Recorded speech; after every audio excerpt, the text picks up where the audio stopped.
Falconry is a melding of elements: earth and sky, human and animal, life and death. The sport takes its shape from the landscape and reflects it back in every facet of practice.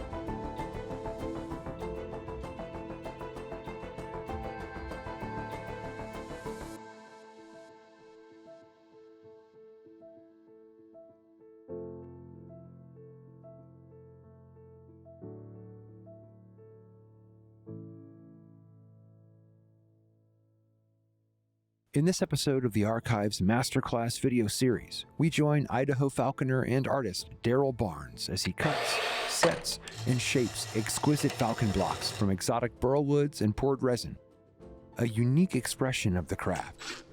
Inspired by the work of American masters Steve Gelman and Don Grisco. This American builder in the 60s, 70s, Steve Gelman, sort of perfected, in my opinion, the waist ring. As you can see, Gelman's, one of his signatures was these bands, because he used laminated hardwood, mostly mahogany. And the reason he put these bands on was to keep the laminations from separating.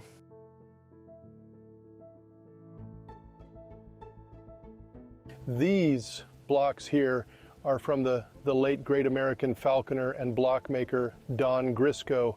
This is one of his earlier blocks that he perfected, this waist ring style block from the 19th century Europe, by incorporating a ball bearing into his block to make it pretty impossible for a bird to get tangled. This is one of his original ones. You can see the bearing is in there and he's kind of working out his whole process.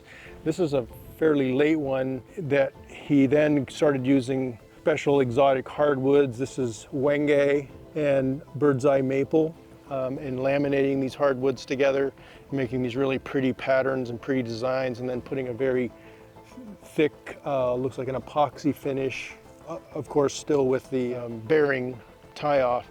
And this is a good example of that. The lamination and the fine finish that at Grisco. So that was the original blocks, and those were the influences. The combination of the two influences resulted in something like that.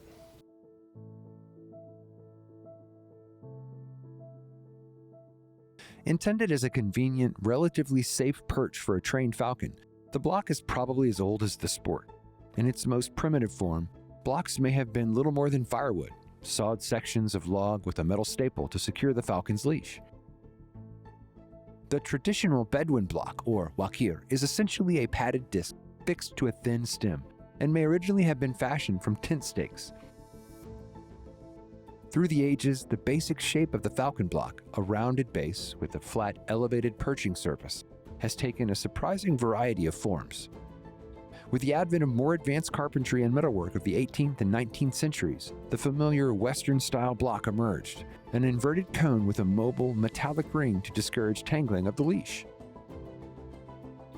A falcon, particularly, as opposed to a short wing or an eagle, sitting on a single piece, it has to be able to turn and rotate around. Anything that would be angular, square, rectangle, or any shape other than a circle, their gear could get hung on it. For just practical purposes, for their safety, it has to be round so nothing gets caught on it. The tapered design is so that the base is smaller than the top, so when the hawk passes mutes, it clears the side of the block and less likely to soil the side of the block. Many falconers, even 19th century falconers in Europe, goofed it up and made a lot of blocks that were, the bottom was larger than the top. It makes it a little more stable if it's just a weighted block, because again, these all have spikes in them. The original blocks didn't have a spike. I mean, they were just a piece of wood with a staple in the top or the side, and they put it on the ground, and that was it. The problem with that is they would get tangled. Some of the earlier guys tried putting a bolt or or a staple in the bottom side of the block, less likely to twist up the gear, the leash in the jesses, but a couple of turns and the leash then would be wrapped around the block. And some bright spark, probably in the 19th century, early 19th century, came up with the idea to put a rotating ring that could be tied to. The original ones were tight like this one, and they, welded and fashioned these figure eight. And this design stood the test of time. It's still pretty much the standard for a conventional European style block. Daryl explains how the height and width of the traditional Western block developed. In Gilbert Blaine, in Harding's books, there are all references there. It recommends a certain height off of the ground. 9 inches is ideal, enough to clear their tail, but not so high that you have to tie a long tether, because the longer the tether, the more likely it can get wrapped around. As far as the diameter is concerned, it has to be at least big enough for a bird to sit 2 feet on the block without like it's sitting on a pinhead. If it gets too large, then again you're increasing chances for tangling. So there's kind of a sweet spot as far as diameter and height for those reasons. The perching surface is another essential consideration. The early falconers and budding block engineers tried different tops. They've put everything from cork to concrete to granite on the top of a block to protect the bird's feet, trying to emulate what they sit on in the wild, but they don't sit that long as they sit on a block. I don't know who first came up with this longleaf AstroTurf, but this stuff is absolutely the best because it's got all the multiple little contact points and nothing smooth pushing on an entire vascular network in their foot, so you don't get foot problems because of that. A lot of people think because it's soft, but it's not that. It's because there's not a large area of pressing on the foot and causing that blood flow to stagnate inside their foot.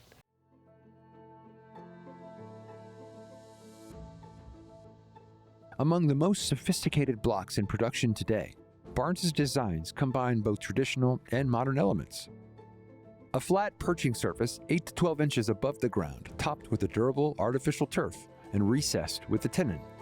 A tapered top half separated from a smaller bottom half at the waist by a steel ring and tie-off.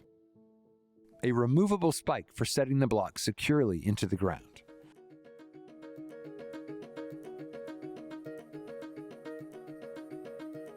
After 15 years of military service as an Air Force mechanic, Daryl Barnes retooled, switching to medicine, and would retire after 20 years as a physician assistant.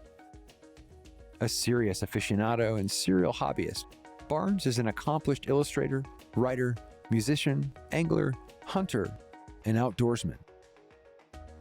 His passion for falconry spans more than 4 decades and has been a lifelong touchstone.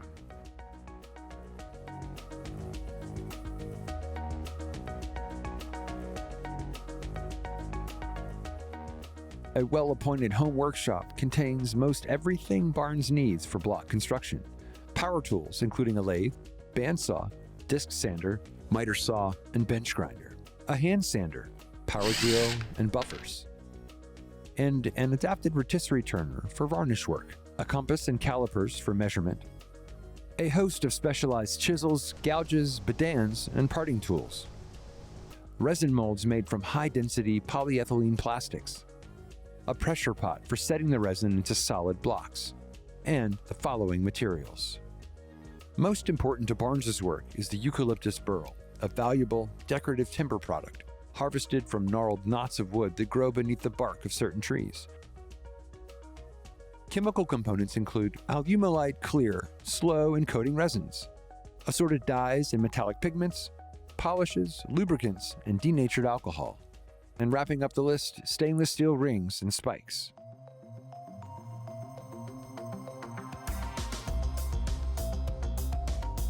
Daryl's process for crafting a custom block is as follows: wrestling the burl, casting the halves, turning, sanding, and sealing, metalworking, and final assembly.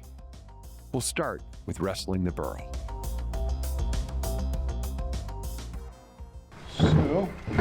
A nice piece of red Coolabah here. And burl's an abnormal growth on the outside of a tree. All trees happen, from pine trees to oak trees. The nice thing about burlwood is got a lot of busy grain, lots going on. It's usually hardest part of the tree, and so it's very attractive and beautiful, and it can be harvested without harvesting the tree. So you don't kill the tree by harvesting burl counts. So the first part is to kind of find the thickest part of the block. I need two. In this case, we're going to make a 6.5 inch block and it has a 4.5 inch base. So just kind of arbitrarily picking a thicker part and tracing that out. I don't like to have full solid wood, so I'll go over the edge. Maybe I will do that with this one. I can do it here, and that way you have this big void, but when we cast it, that void will fill with resin.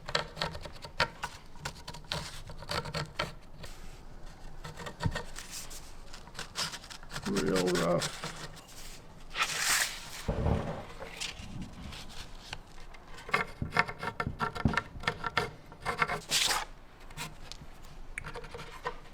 Real rough, just to begin with. Okay, we have our four outlines there. Now to cut them.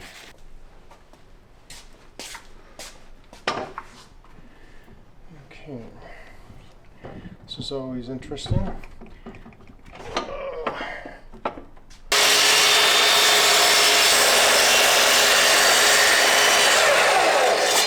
Big burl. Hang on, I gotta work out how I'm gonna do this because it's a really big burl and I got these spread out. It's not gonna reach. This way. So let me get a pencil.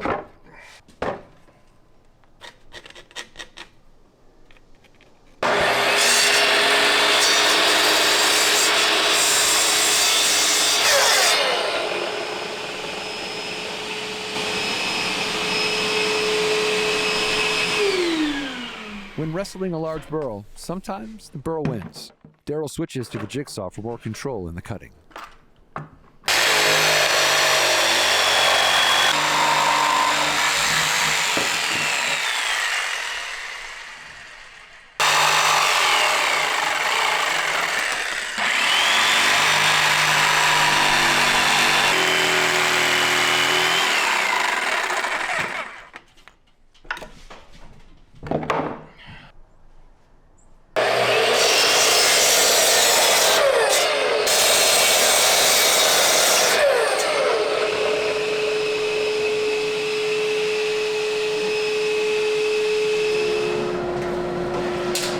Cut pieces of burl are then shaped to fit into custom resin molds made from high-density polyethylene.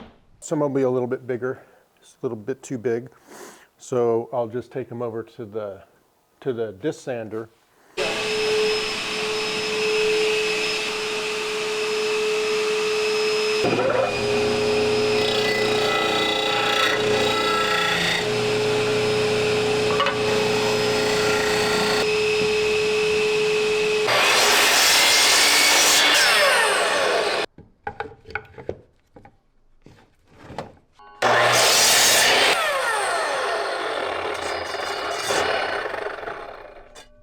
From the last casting.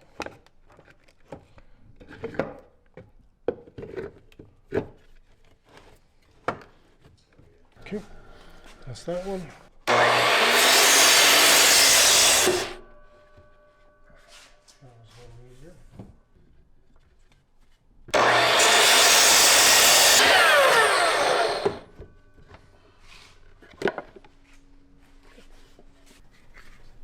Just checking humidity. And it says it's 0, but I'm still going to put it in the oven for an hour.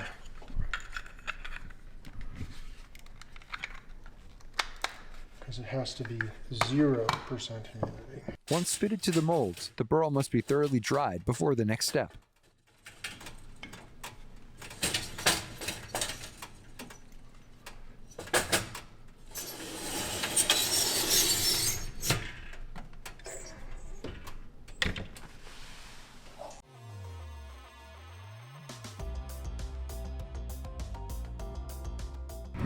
Each block is a unique work of art.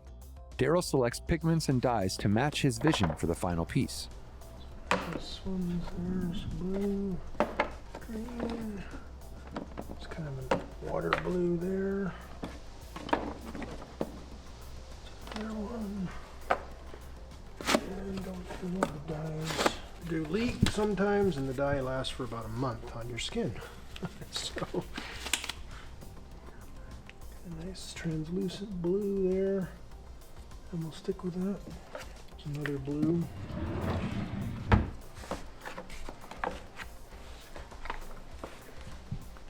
Let's see what looks good here.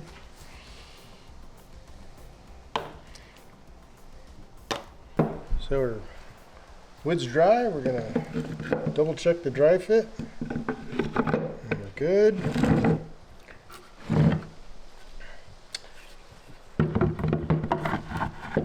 Good. Excellent. Okay. Let's glue them in.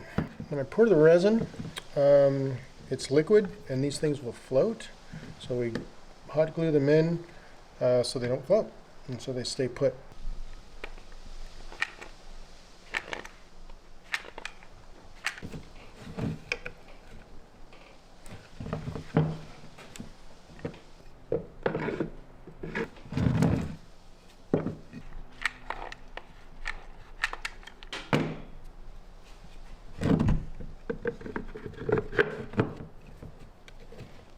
Ouch.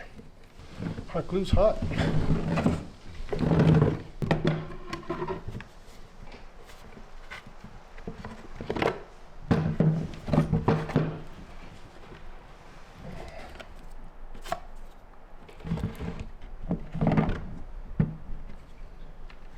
Mark these up to remember which way to put them in.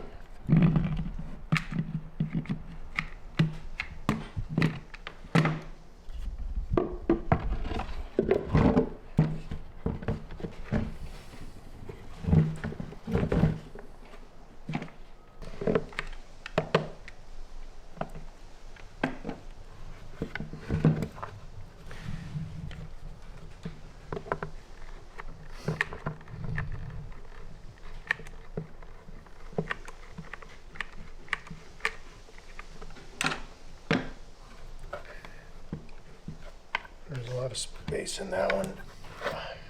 The blanks are still warm enough that it's keeping the hot glue soft.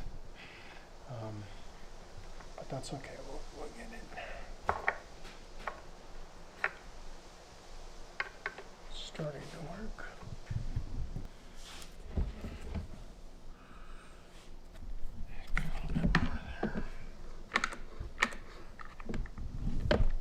Hot glue part is done.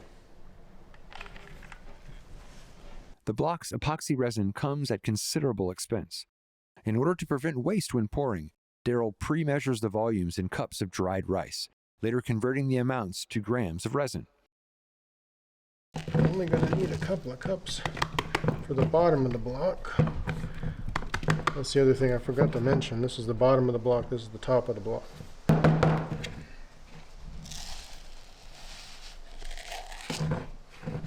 I'm going to just round up and call that 2 cups. 4, 6, 8.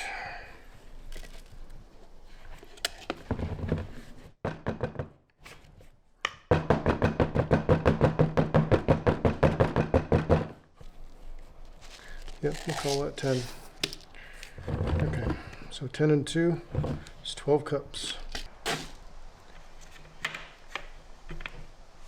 12 cups of resin times 265 grams per cup. 12 times 265 is 3180. So round up to 3200. I'm going to round up to 3400. So I want a total of 3,400 grams of resin.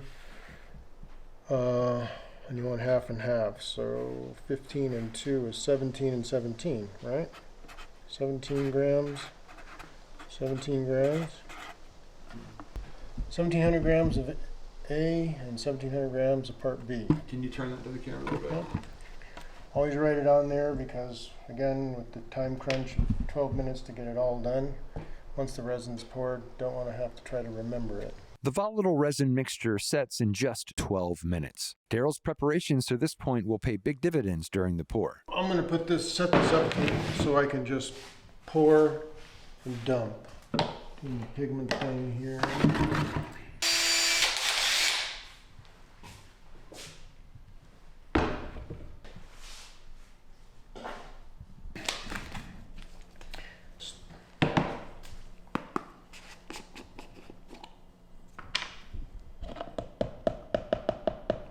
Very precise measurements of how much pigment. A little bit does go a long ways. A little lighter on that one.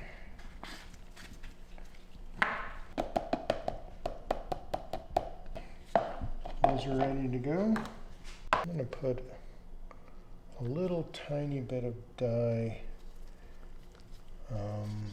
in this one. Just a drop.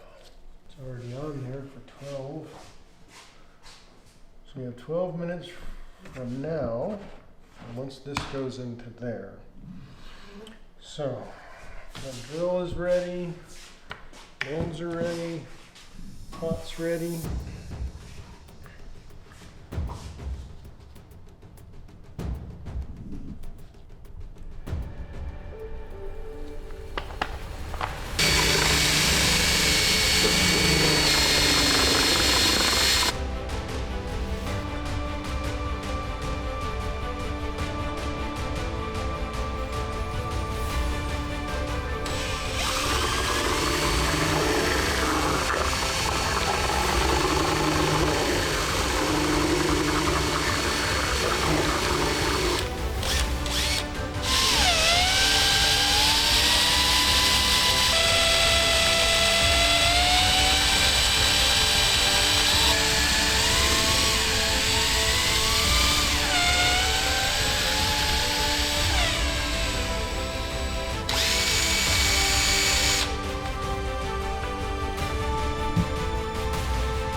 Daryl will revolve the pigments as he pours, alternating the colors to add movement and visual interest to the cast resin.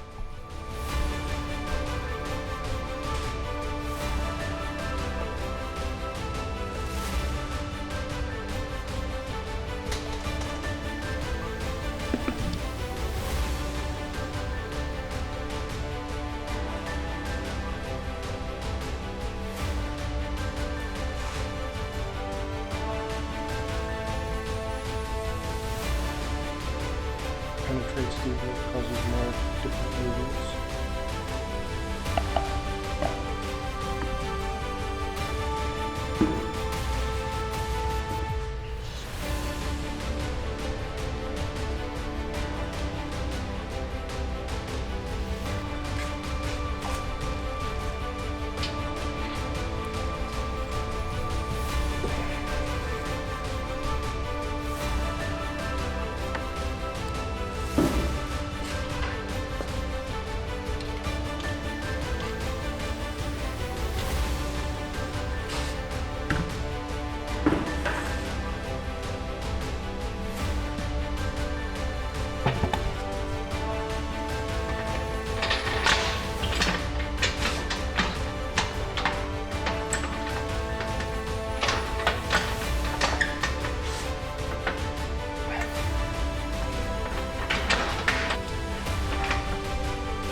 While the pouring can exceed 12 minutes, the curing under pressure requires at least 12 hours. So work resumes the following morning.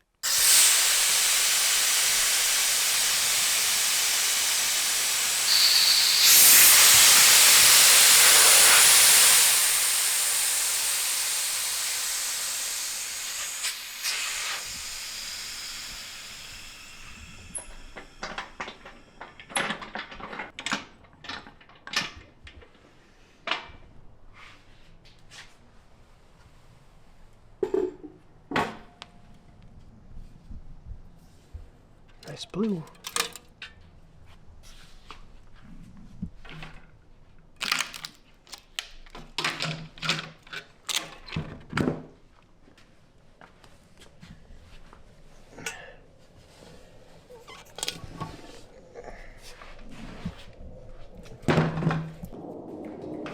Cured under 90 pounds of pressure per square inch, the burl and resin are now completely fused.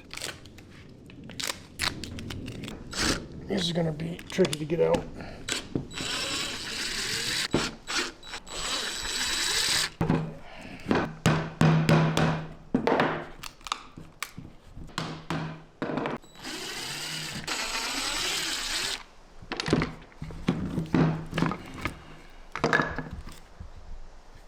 Sometimes I have to take more than one side off.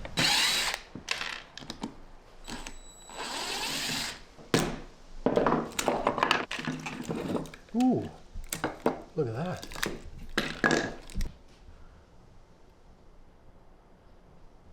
Put a lot of hot glue in here, so that's probably part of the problem.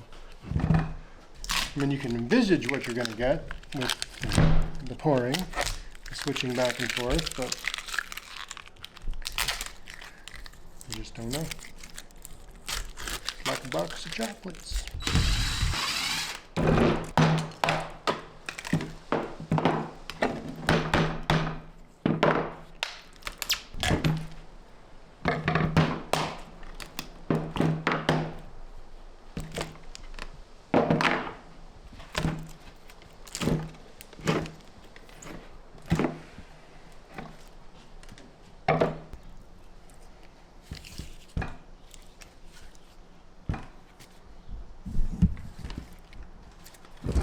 At this point, the cured blocks must set for more than 2 weeks before cutting and turning on the lathe. So Daryl takes us through the next steps using blocks from a previous pour.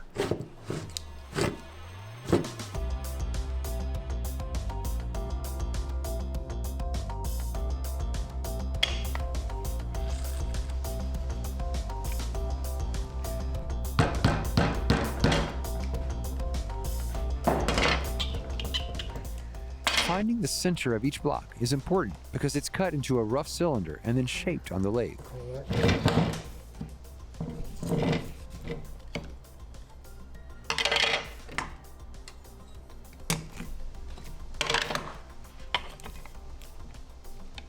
Just finding the center here, or the approximate center.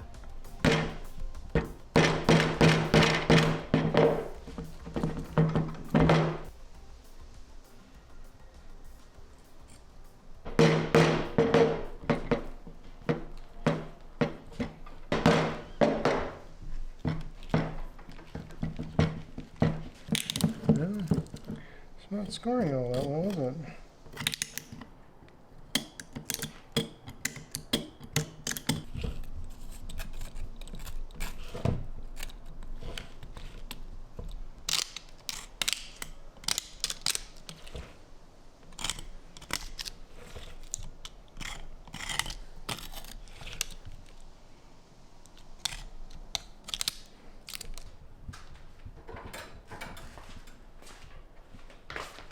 Darken this up a little bit, make it easier to see.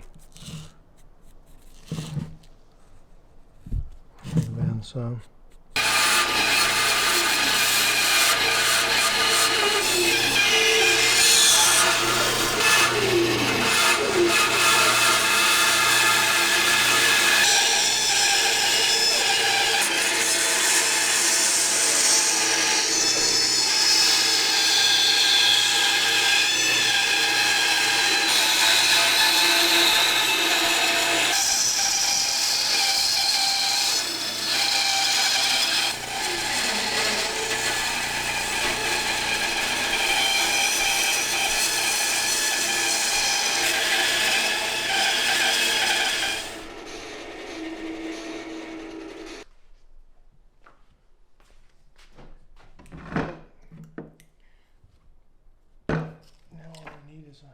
The rough cylinders are now ready for the lathe.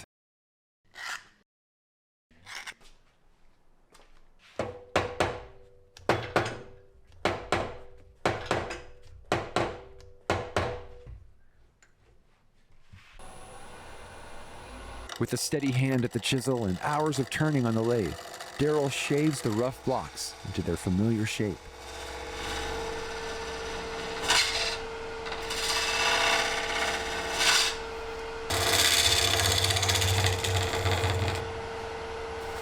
At regular intervals, Daryl resharpens the chisels.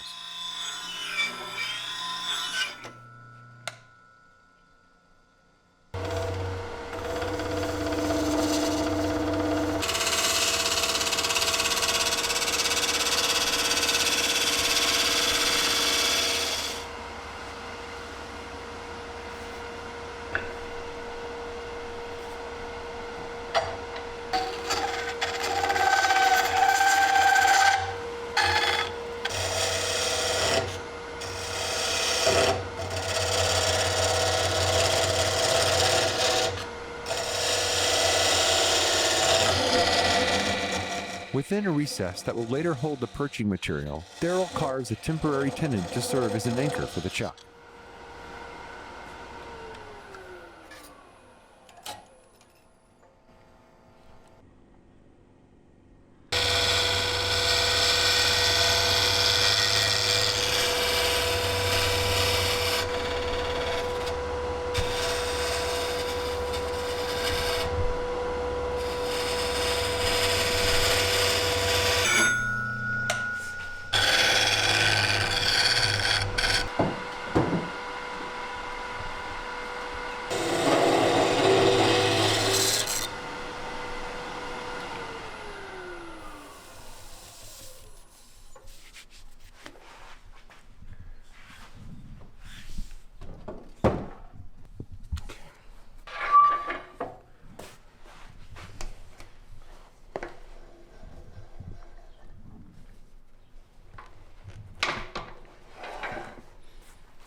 With the chuck installed, the block is held securely to the lathe for further shaping.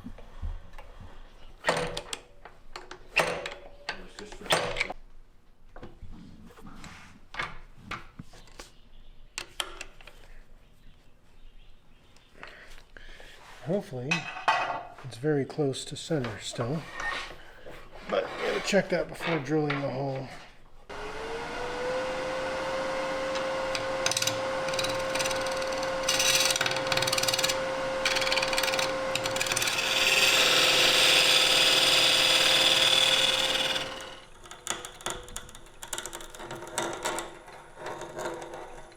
A hole is drilled to accept the steel spike that will later serve to anchor the block in the ground.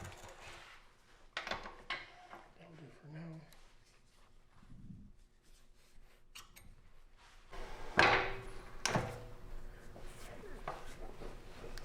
now. Rough and fine shaping, turning it into a block now, and then sand it just right where it sits. So maybe another, I don't know, hour or so. And I'm certainly not feeling it right now to do that another hour. A finished block can take months of work, with some stages lasting days or weeks. Daryl prefers not to rush the process and risk a costly mistake, and each session of this process ends with a thorough cleaning of the workshop.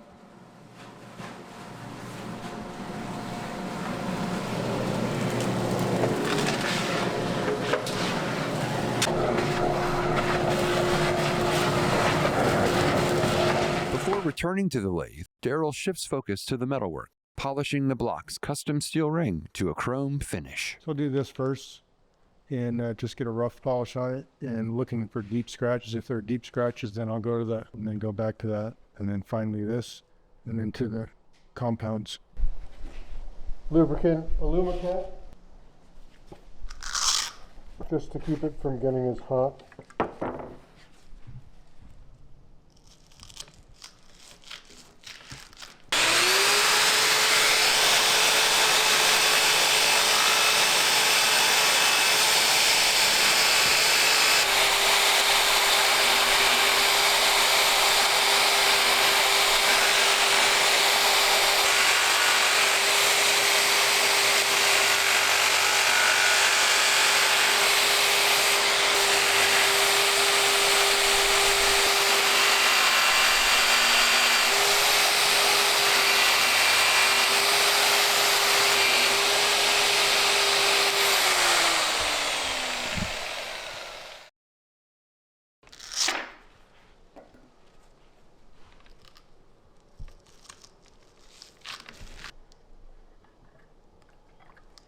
A progressively fine series of buffers and polishing agents bring the raw steel to a high shine.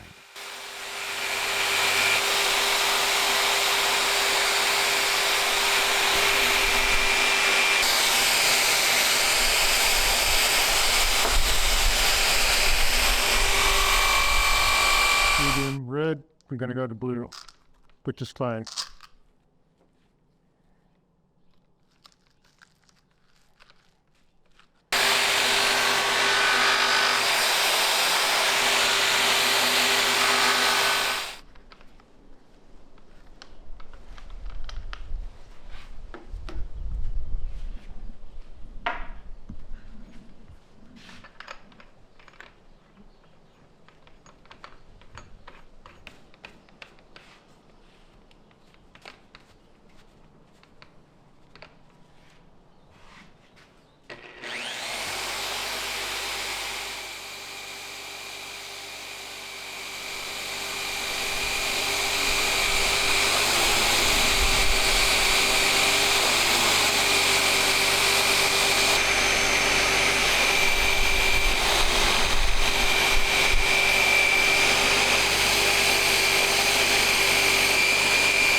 And finally, a cloth-like buffer completes the effect.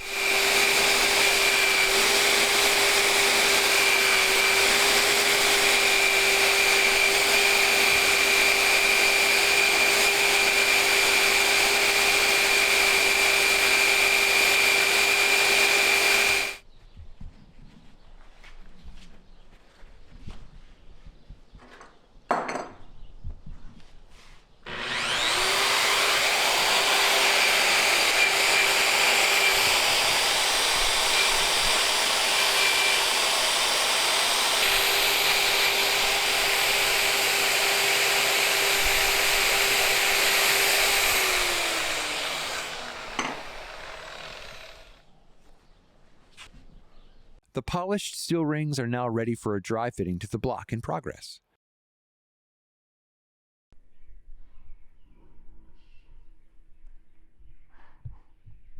The bearing goes in the captivated ring, and it has to be bonded so that it can be used on the block.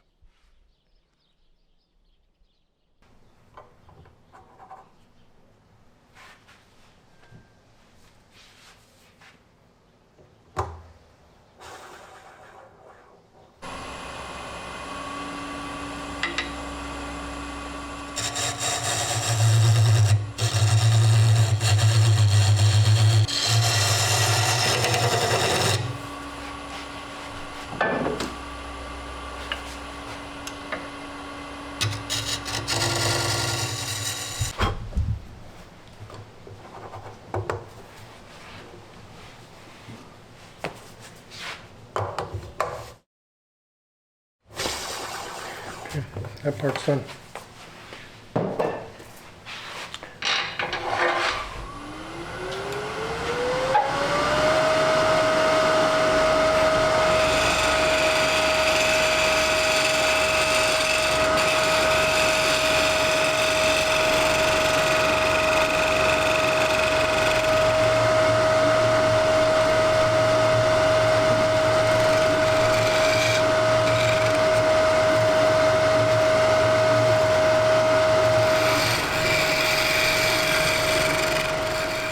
As the shape of the block nears specifications, Daryl also looks for a clean line, pleasing to the eye.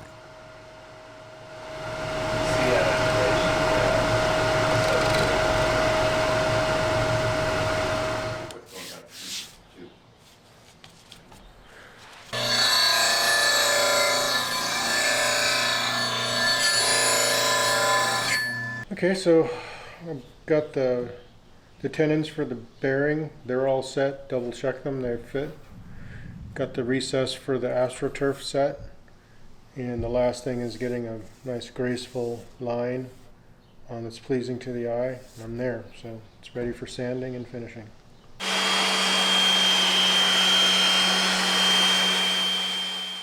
The top and bottom halves of the block receive similar treatment in turn.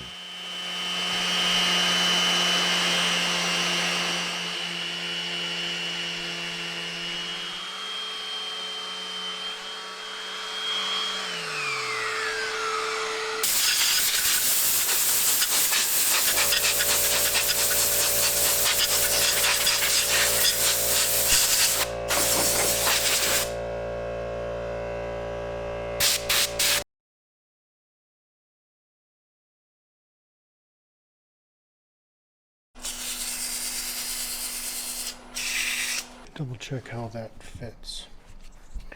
The ring, I mean. Got a little slop, but we got finish to put in there, so that'll work.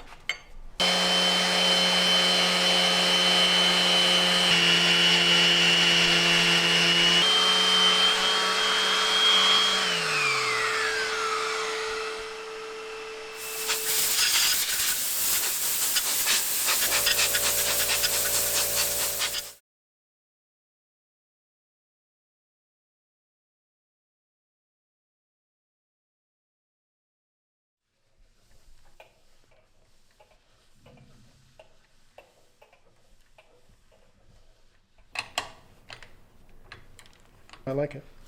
The lines, any cracks or voids, any tool marks that need to be sanded off.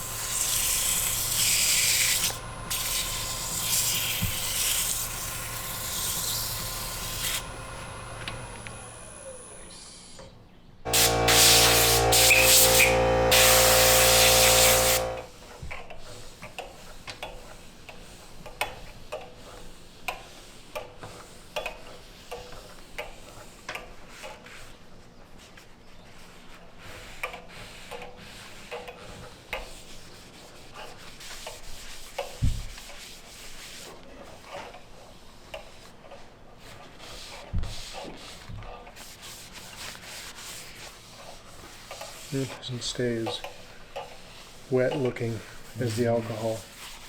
Dries quicker. Anyway.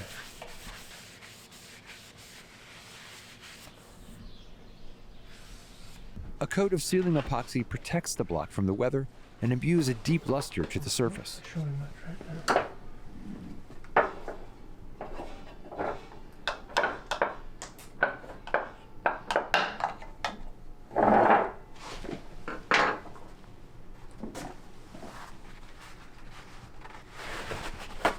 So just one final clean.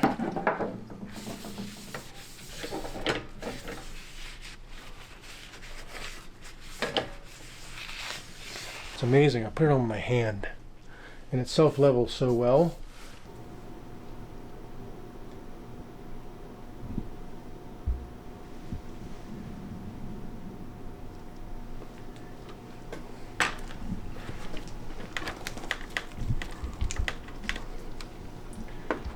To thoroughly mix the two halves. It starts to warm up as the chemical reaction happens.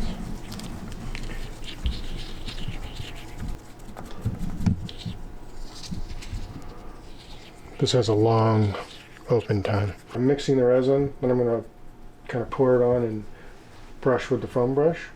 And then to get these bubbles out, the majority of them anyway, that torch pops them.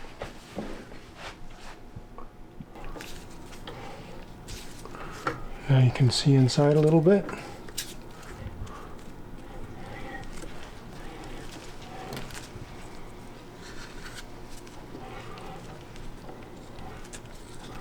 fact, I might not need the brush. It's going on really well.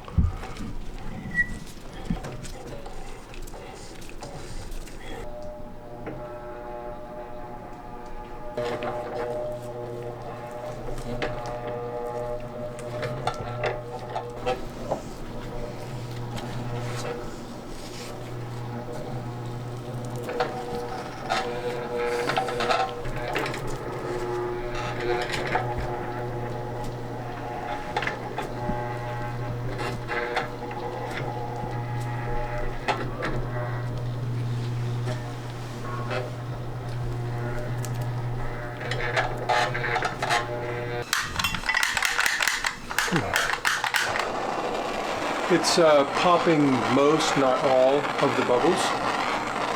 And then it self-levels. This is just the seal coat. This will get at least 2 more coats and maybe as many as 5. But as you build them up,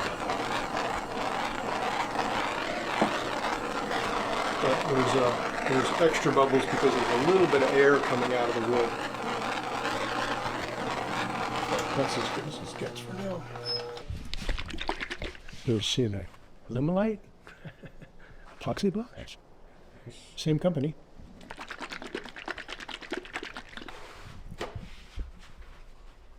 Thanks.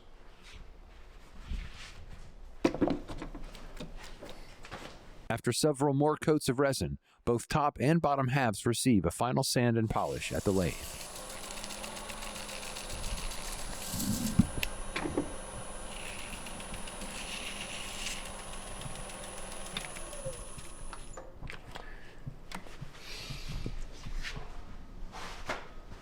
Well, this is 3000 grit wet, and I'm going straight from this high gloss, like too much, to 3000 grit, as opposed to normally I go for 400 dry and then all the way up. I'm liking what this is doing. It's just taking some of that ugly glare off, and so we're going to go with that.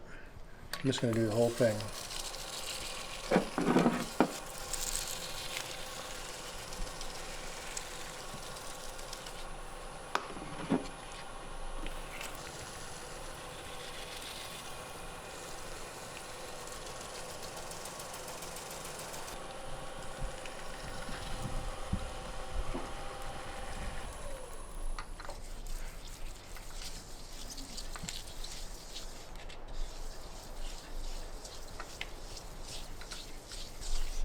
Real-time artistic discovery, folks.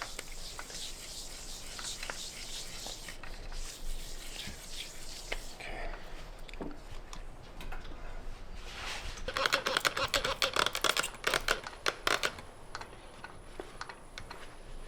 What I like is the resin finish that comes off is ultra shiny. It's a little too shiny for me, for my eye.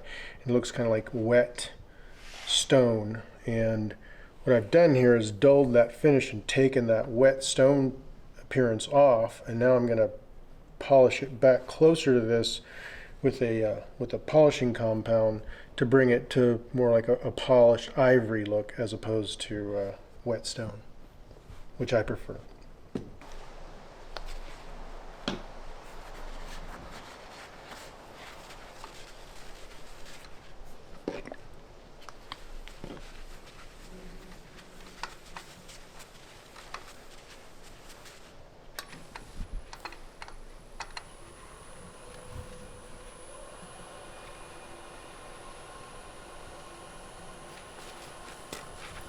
I'll do this first rotationally a couple of times, but then ultimately I want to get, because you'll get some swirl marks in it from this using the lathe. So then I'll switch over to a polishing pad and a drill and rotate them at the same time. Yeah, that's good. Good.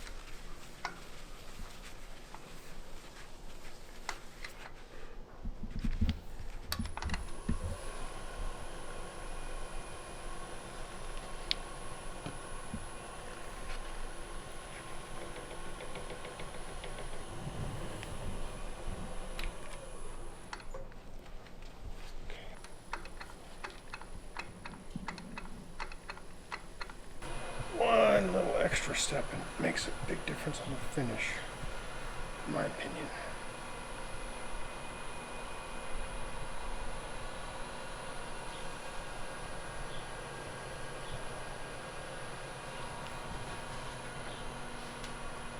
Until it goes to the patron, my opinion is the only one that counts.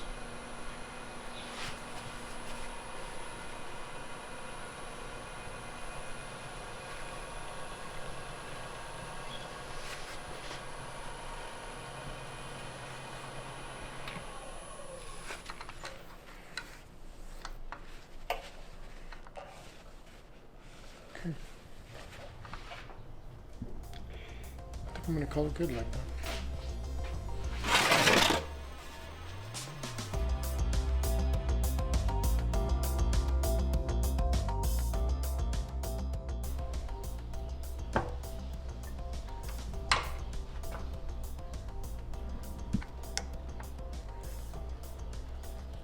Daryl inserts a threaded bit to receive the spike and hold it firmly in place.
Daryl's blocks are designed to disassemble for easy transport, storage, and cleaning.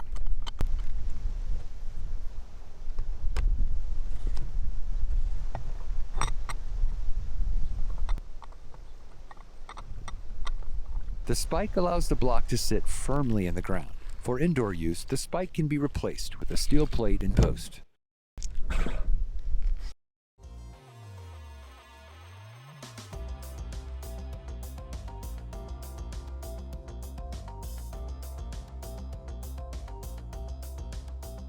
The falconry blocks made by Daryl Barnes reflect the landscapes in which they're made and the dedication of their maker. Far beyond a utilitarian accessory, these blocks honor the fine falcons that use them and the perishable environment our sport needs to survive. We thank you for watching this episode of the Masterclass video series and for your continued support of the Archives of Falconry.